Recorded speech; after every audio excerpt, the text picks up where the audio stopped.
Hello ladies, gentlemen, and persons in between. My name is Tim Snowborn, and we are here today for what will probably be the last installment on my series on personal responsibility for this American Values episode of Serious Issues.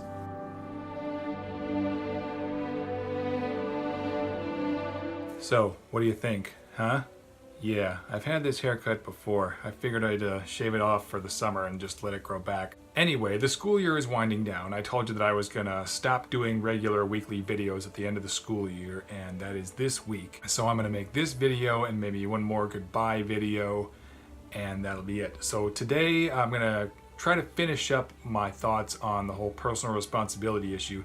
This might be kind of a potpourri of different things that I have left to say. I'm just trying to squeeze everything into one video, which shouldn't actually be that hard. But let's begin. So you may have heard the old adage that if you give a man a fish, you feed him for a day, but if you teach a man to fish, you feed him for a lifetime. What liberals want to do is teach a man to fish and give him some fish until he learns how to fish for himself. What conservatives seem to want to do is not give the man any fishing lessons, not give the man any fish, fence off the lake, and blame the man for not having any fish. If you think that the poor have such a lavish lifestyle, why don't you try it? Put your money where your mouth is. Give up your job. Go live on food stamps for a while. Enjoy the high life. No takers? Didn't think so. I don't know what makes conservatives think that poor people live in palaces with rich Corinthian leather couches and pools and Japanese love bots. In my experience, the people who have an inflated sense of entitlement, the ones who think that the world owes them something, are the very rich. Have you ever seen an episode of My Super Sweet 16? Those are the people who've been handed everything in life and are now spoiled into thinking that everything is owed to them. I've never seen a poor person act like the world owes them any help. The fact that they're asking for help isn't the same as demanding the help as if the world owed them that. Most poor people I've seen are very grateful for any help that they're given because most people don't want to give any. I occasionally hear conservatives talk about how some women will apparently have kids just for the extra money they get from the government. That seems very odd to me.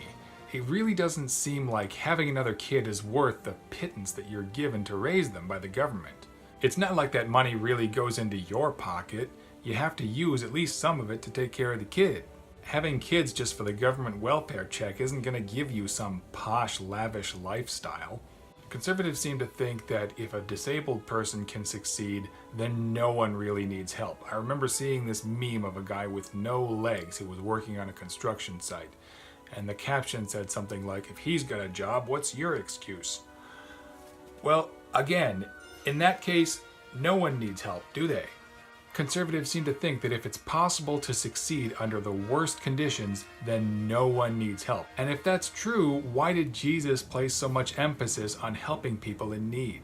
I can't remember what it's called, but there's a philosophy that conservatives seem to believe in. It's the one that says that wealthy people are morally superior and poor people are morally degenerate, which is obviously ridiculous. There are some horrible wealthy people and some very good poor people. No, I'm not saying that all wealthy people are horrible or that all poor people are good, but clearly there's no real correlation there.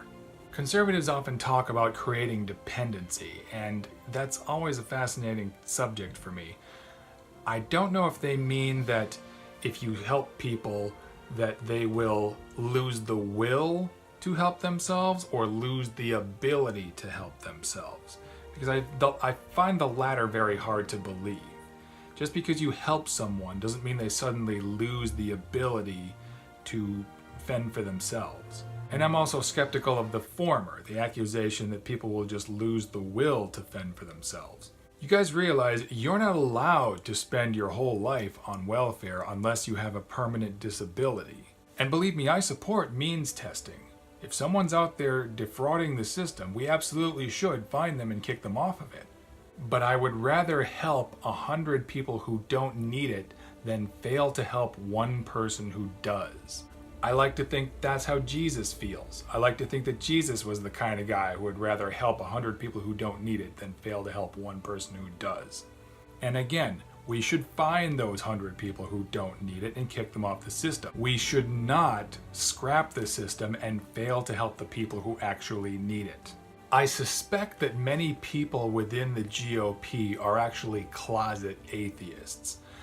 Now, don't get me wrong, I don't have a problem with atheists. I'm totally cool with atheists. I'm just saying, if you spend your career cutting funding for social welfare programs and screwing poor people with positively sadistic glee, you obviously don't believe that you're one day going to stand before a benevolent God and have to answer for your words and actions. The problem is, at the end of the day, you really can't teach compassion.